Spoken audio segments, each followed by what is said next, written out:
edificio, pues de nuevo aquí para terminar nos ocurre lo mismo. Les voy a hacer más breve porque ya seguro están un poquito cansados de mí. El primero que les quiero contar muy brevemente ocurre en el edificio que hace esquina justo detrás de ustedes. Seguramente muchos de ustedes lo recordarán como antigua Fundación Cajasol, pero este edificio se construye en el año 27 para la exposición americana como Teatro Álvarez Quintero. Les sonará a muchos de ustedes el antiguo Teatro Álvarez Quintero.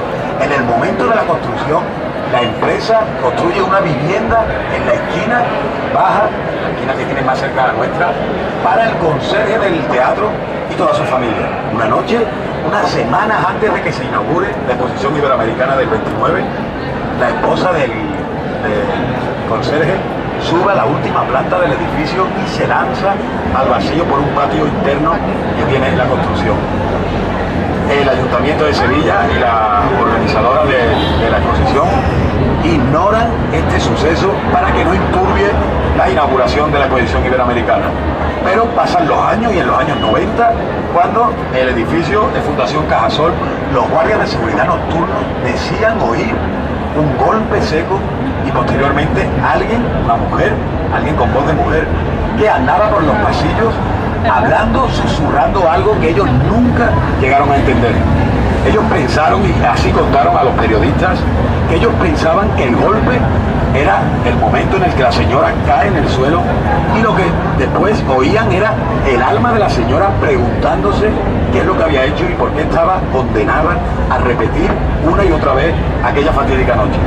El caso es que el periodista Juan José García Bautista, publica esta historia que yo les acabo de contar en uno de sus libros, y la Fundación Cajasol se querella contra él y le obliga a retirar la edición y volver a editarla sin que aparezca esta historia, para que no dañase la imagen del banco, finalmente que terminó dañada no por esto sino por otros motivos.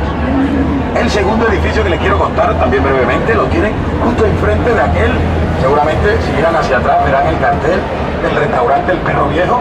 Lo conocen, El Perro Viejo. Y recuerdan ustedes el famosísimo caso en Sevilla del restaurante Viandas. No lo han oído en radio, en televisión. Fíjense qué curioso. El caso del restaurante Viandas llegó a ser tan famoso en Sevilla que la cadena Discovery Channel vino hasta nuestra ciudad e hizo un documental sobre ese caso para todo el mundo. O sea, en todos los países del mundo se ha podido ver el documental sobre este edificio. Lo que ocurría en este edificio era una auténtica vorágine. Era como si el edificio fuese una olla express llena de todo tipo de elementos paranormales, voces, luces, sombras, ruidos, arañazos, carreras, hasta el punto de que los comensales, que tenían la mala suerte de toparse con estos fenómenos, porque eso es otro detalle, en el caso que venimos de contar del Vilima, eran solamente los dependientes, los trabajadores los que sufrían los fenómenos.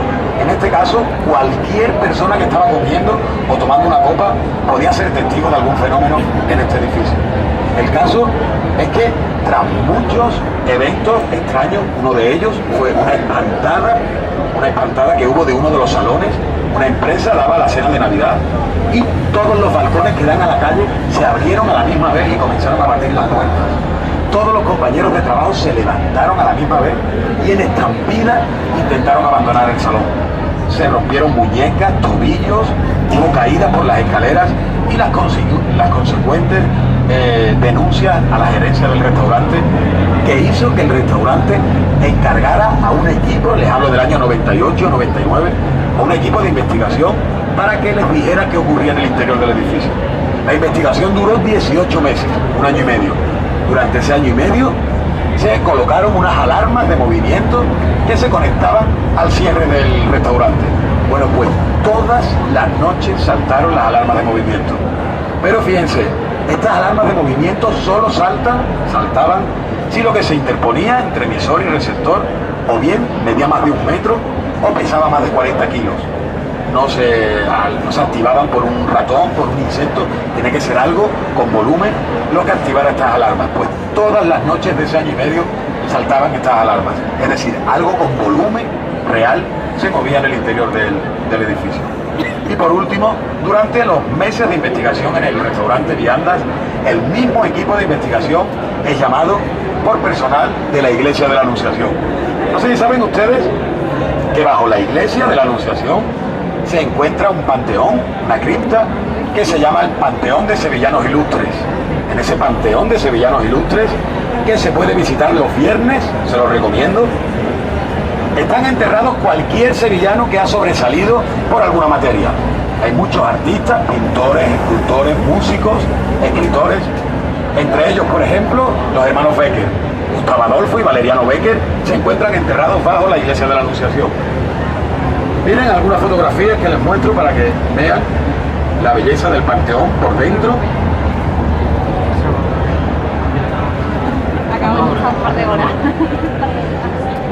Aquí tienen la tumba de los hermanos Becker. Y a unos escasos 6-7 metros de la tumba de los hermanos Becker, se encuentra enterrada esta señora. Esta señora que ven ustedes aquí es una escritora de origen alemán que se llamaba, como ven aquí en su lápida, Cecilia von de Faber, pero que firmaba sus novelas con el seudónimo masculino de Fernán Caballero.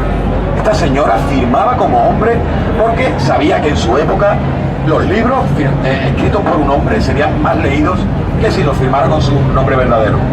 Pues esta señora es la que se cree que es el origen de todo lo que ocurre en la iglesia y en la Facultad de Bellas Artes. Ya para terminar, les quiero enseñar. En el bar se estudió y se vio que por algún motivo ocurrían todas esas cosas, pero nunca se le puso ninguna solución. Es decir, de hecho, no que me quiero meter en problemas, pero de hecho en el Perro Viejo se siguen dando fenómenos actualmente. Se dieron cuando cerraron el Viandas, abrieron el Mediterráneo, que también seguía con fenómenos, y el Perro Viejo que hay ahora también, como me escuche el dueño a decir la propaganda que me está haciendo. Bueno, fíjense un momento en este plano que les estoy enseñando. Miren el plano. En este plano pueden ustedes ver la Iglesia de la Anunciación aquí en el extremo y la actual Facultad de Bellas Artes. Fíjense que todo es un edificio. Todo, desde la esquina hasta aquí, era la casa profesa de la Compañía de Jesús. Es decir, era el convento jesuita más grande que había en Sevilla. Ustedes saben que los jesuitas son expulsados de España por problemas políticos y el gobierno de España se incauta de todas las posesiones que tenía la orden religiosa.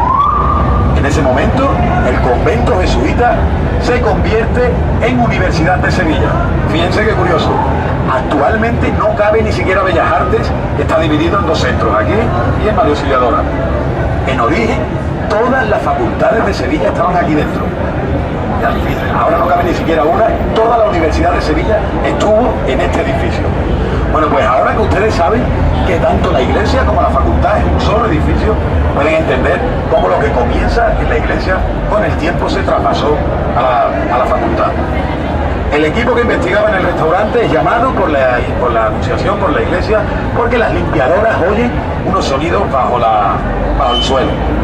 Cuando comienzan a investigar, lo primero que descubren es que en la bóveda de la cripta alguien ha andado por el techo y ha dejado marcadas las suelas de sus zapatos por la cal blanca que pinta el techo.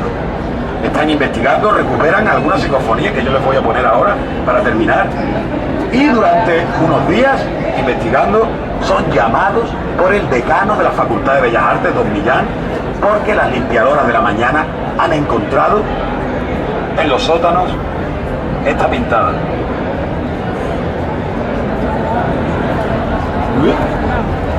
Esta pintada, que pueden ver ustedes perfectamente que ha podido ser hecha con un spray, un alumno bromista, ha escrito: nuestros sueños son vuestras pesadillas.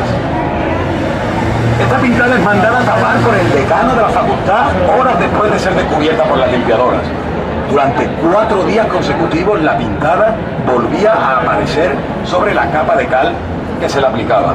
Si fuese una persona, un alumno bromista el que lo hacía, tuvo que quedarse encerrado durante esas 4 noches en el interior de la facultad para hacer la broma, porque esta facultad no tiene ninguna actividad nocturna. Cuando cierran por la noche no vuelven a abrirla, no tiene biblioteca, no tiene nada, actividades ninguna. Por tanto, la persona que lo hacía durante las madrugadas se tuvo que quedar encerrada esas 4 noches seguidas detrás de otra. Es bastante curioso. El caso es que el decano les cuenta la historia a este equipo de investigación y es la primera vez en toda España que una universidad permite este tipo de investigaciones en uno de sus centros. Hasta tal punto llegó el escándalo que el rector de la universidad, de la fábrica de tabacos, llamó al orden al decano de Bellas Artes y le obligó a expulsar al equipo de investigación por la imagen nefasta que la universidad daba al resto de la comunidad, permitiendo ese tipo de investigaciones en uno de los centros.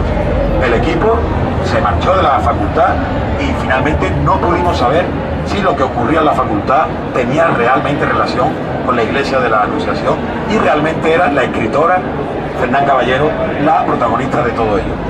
Ya termino y por último, como les prometía, les voy a poner dos de las decenas de psicofonías que se recogieron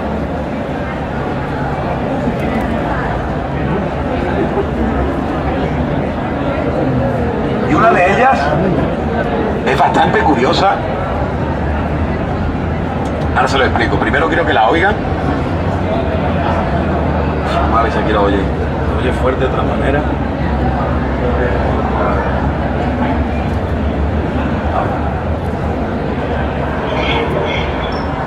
¿Han oído algo? Ellos creen que dice 3 veces. De nuevo.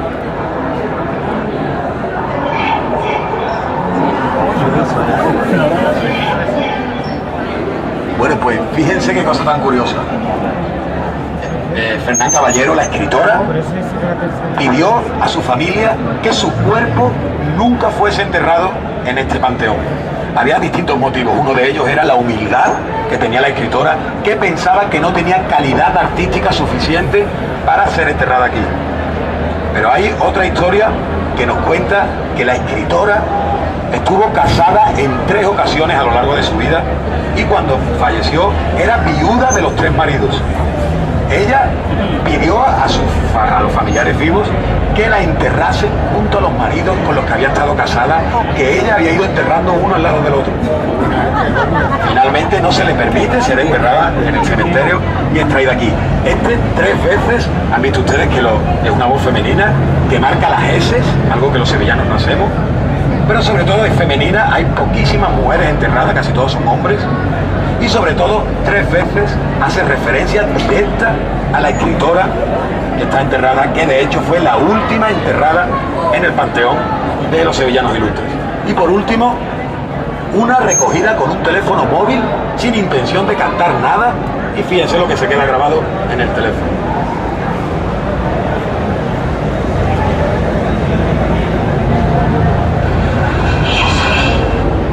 Iros de aquí.